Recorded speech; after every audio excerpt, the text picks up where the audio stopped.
포이맨 칼럼 인화되시고 신화됨. 오늘은 하나님이 인화되시고 사람이 신화되는 것에 대하여 추구하려고 합니다. 하나님의 경륜과 계획은 그분 자신을 사람이 되게 하시고 그분께서 창조하신 존재인 우리를 하나님이 되게 하심으로 그분은 인화되시고 우리는 신화되는 것입니다.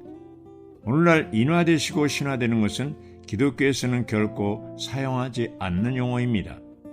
콘스탄틴 제제가 주 313년 기독교 자유를 선포하고 나서 천주교의 교황권이 확립되기 시작했는데 하나님이 사람이 되는 것과 사람이 하나님이 되는 사상은 없어져 버렸습니다.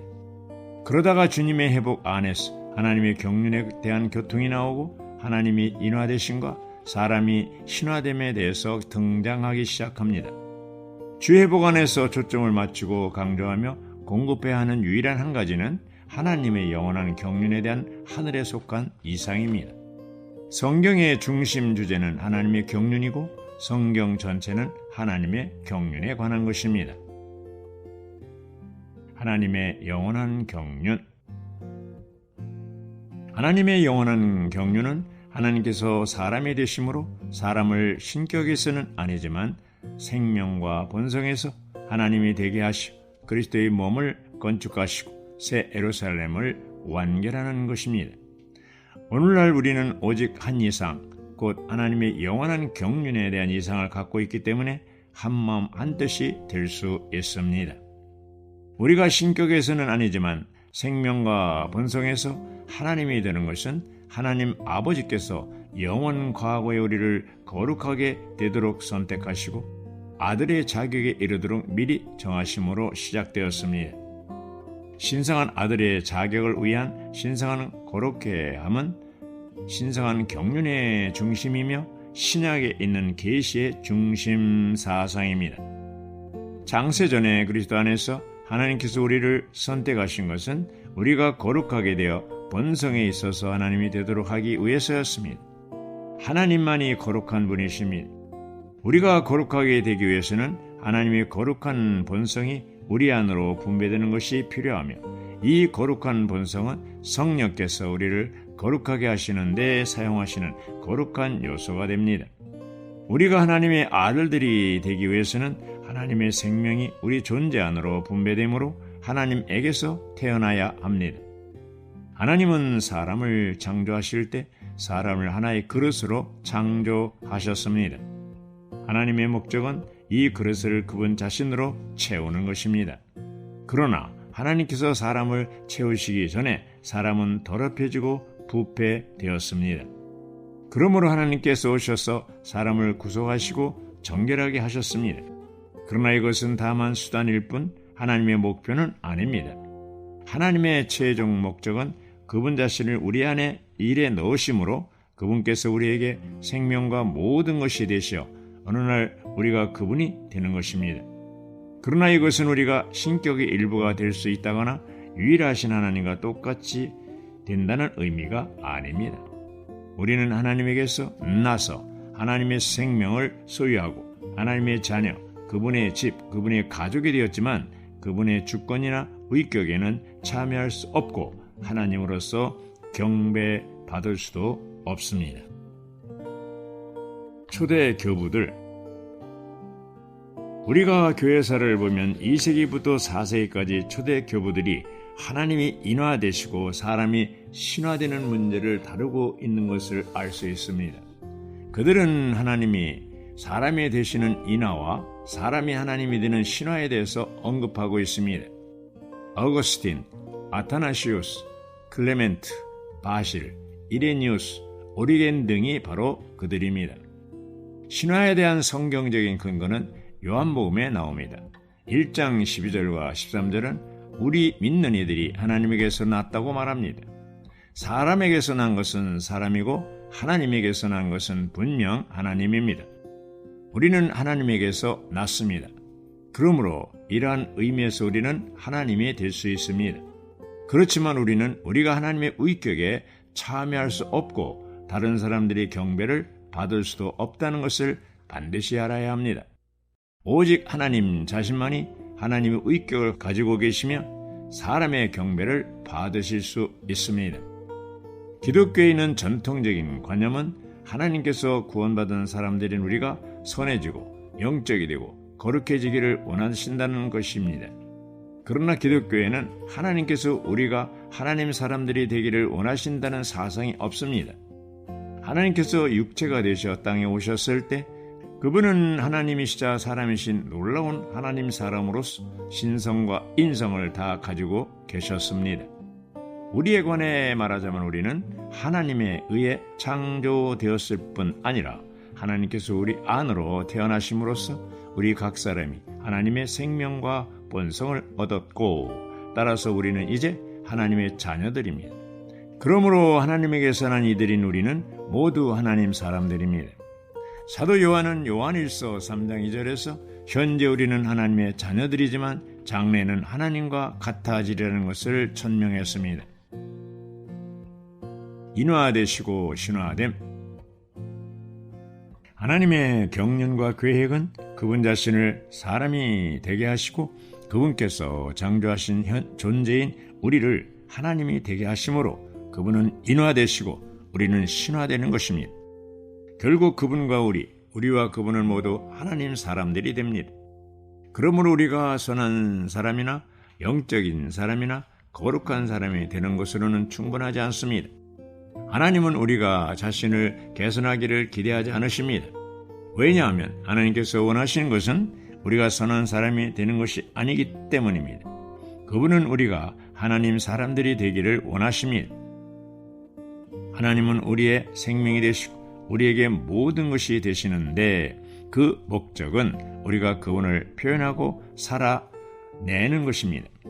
하나님께서 우리를 창조하셨을 때 우리는 그분의 형상대로 그분의 모양을 따라 창조되었습니다.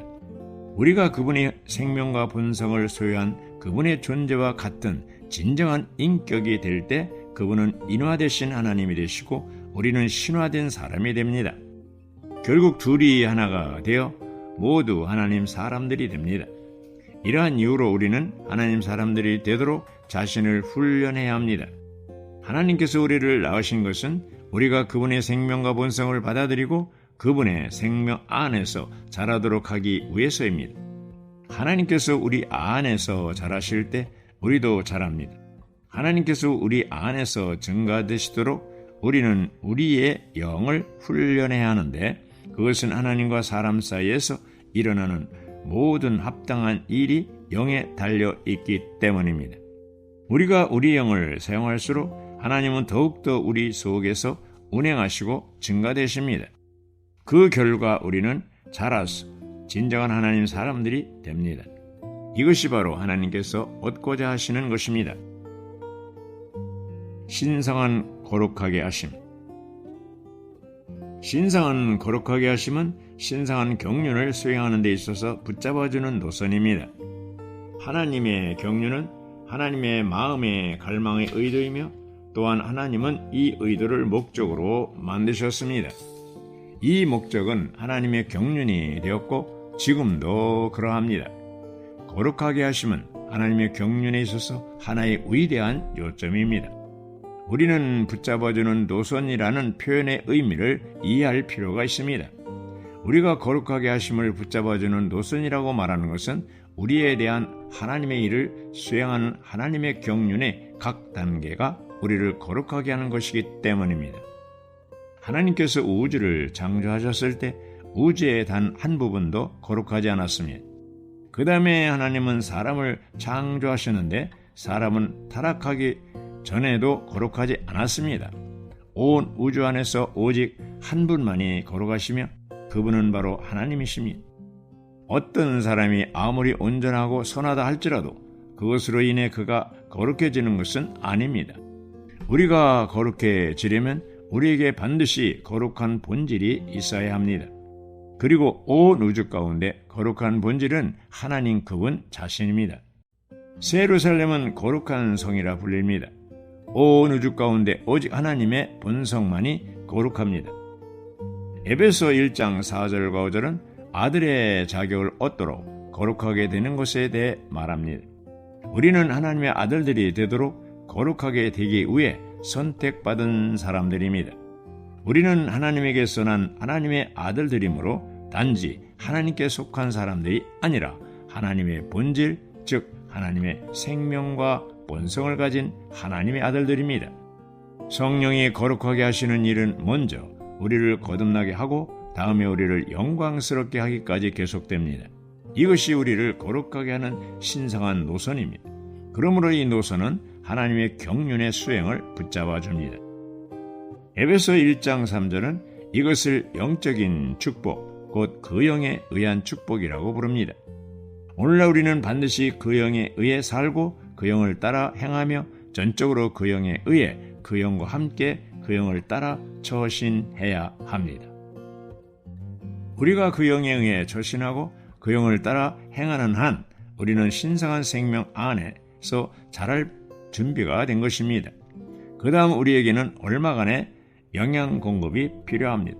우리는 세 가지 방식으로 영양 공급을 받을 수 있는데 바로 거룩한 말씀을 읽는 것과 영적인 말씀을 듣는 것과 집회에 참석하는 것입니다. 이 영양 공급이 우리를 자라게 합니다. 우리를 아들의 자격에 이르도록 거룩하게 하시는 분은 그 영이십니다. 우리가 하나님에게서 난 사람들이 되도록 우리를 낳으신 분도 그 영이십니다. 아들의 자격에 이르도록 거룩하게 되는 것은 전적으로 그 영에 의해 그 영 안에서 그 영과 함께하는 문제입니다. 나는 여러 해 동안 생명의 성장이 없이 회복 안에 머물고 있는 수많은 귀한 성도들을 바라볼 때 염려가 됩니다. 비록 그들은 집회하고 성경을 읽으며 메시지를 듣지만 그 영의 주의를 기울이지 않습니다. 비록 그들이 주님을 사랑하고 회복을 사랑하며 교회 생활을 사랑한다고 말하지만 그 영께 조금도 주의를 기울이지 않습니다. 이것은 매우 잘못된 것입니다. 우리는 그 영을 반드시 주의해야 합니다. 말씀 안에 있는 씻는 물. 에베소 5장 26절에서 바울은 그리스도께서 말씀 안에 있는 씻는 물로 교회를 깨끗이 하여 거룩하게 하신다고 말합니다. 신성한 관념에 따르면 여기서 물은 하나님의 흐르는 생명을 가리키는데 이것은 흐르는 물로 예표되었습니다. 여기에서 물로 씻는 것은 그리스도의 구속하는 피로 씻는 것과는 다릅니다. 구속하는 피는 우리의 죄들을 씻어내지만 생명의 물은 점이나 주름이나 그 같은 것들인 우리 옛사람의 타고난 생명의 흠들을 씻어냅니다. 주님께서 교회를 거룩하게 하실 때 먼저 그분의 피로 우리의 죄들을 씻어내시고 그 다음에 그분의 생명으로 우리의 타고난 흠들을 씻어내십니다. 이제 씻는 물은 더러운 것들에서 우리를 씻어줍니다. 그러므로 우리는 말씀 안에 있는 물두멍의 물로 깨끗이 씻어져야 합니다. 생명 주시는 영이신 그분은 말씀하시는 영이십니다. 그분께서 말씀하시는 것은 무엇이든지 우리를 씻어주는 말씀입니다. 에베소 5장 26절에서 말씀이라고 번역된 헬라어 단어는 주님께서 현재 우리에게 하시는 말씀을 의미하는 레마를 가리킵니다. 주님께서 말씀하실 때마다 우리는 그분의 임재가 우리 안에 있다는 것을 깨닫습니다. 생명 주시는 영께서 우리 안에 사시는 말씀이 우리의 내적 존재를 씻는 물입니다. 이러한 씻는 물은 새 요소를 우리 안에 넣어둠으로써 우리의 본성과 기질에 있는 옛 요소를 대체합니다. 이러한 신진대사적인 씻음은 참된 생명의 바뀜을 일으킵니다. 이러한 바뀜이 바로 우리가 의미하는 변화입니다. 이것은 우리가 생명 주시는 영이신 그리스도께 우리의 생명과 인격이 되시도록 허락해 드리는 것에서 비롯됩니다. 하늘에 속한 이상. 사도행전 26장 18절에서 말하는 복음은 완전한 복음입니다. 이 복음은 사람들이 눈을 뜨게 하여 그들이 어둠에서 빛으로 사탄의 권세에서 하나님께로 돌아가게 하고 죄들이 용서받고 믿음으로 거룩하게 되고 성도들의 공동의 몫을 누려 교회 생활을 갖게 합니다. 이 한 절에 7가지의 요점이 있습니다. 1. 사람들의 눈을 뜨게 한다. 2. 그들을 어둠에서 빛으로 돌아가게 한다. 3. 그들을 사탄의 권세에서 하나님께로 돌아가게 한다. 4. 죄들이 용서받도록 돕는다. 5. 믿음으로써 거룩하게 되도록 돕는다. 6. 그 결과 그들이 성도들 가운데서 공동의 몫을 얻도록 한다. 7. 교회 생활 안에 머물게 한다. 여기서 중요한 것은 완전한 복음은 은혜의 복음과 왕국 복음을 포함한다는 것입니다. 결과적으로는 교회 생활에 남아있게 한다는 것입니다. 교회 생활 안에 들어오지 않는다면 복음을 전해서 사람을 얻어도 의미가 없는 것입니다. 교회 생활 안에 있을 때 생명이 자랄 뿐 아니라 그리스도를 할당된 몫으로 누리게 될 것입니다. 할당된 몫이 우리의 유업입니다. 사도행전 9장에서 바울이 본 이상은 머리신 그리스도와 몸인 교회입니다. 그리스도와 교회가 하나님의 경륜의 중심입니다. 오늘날 주님의 회복은 그리스도를 회복하는 것이고 교회를 회복하는 것입니다. 아멘, 할렐루야.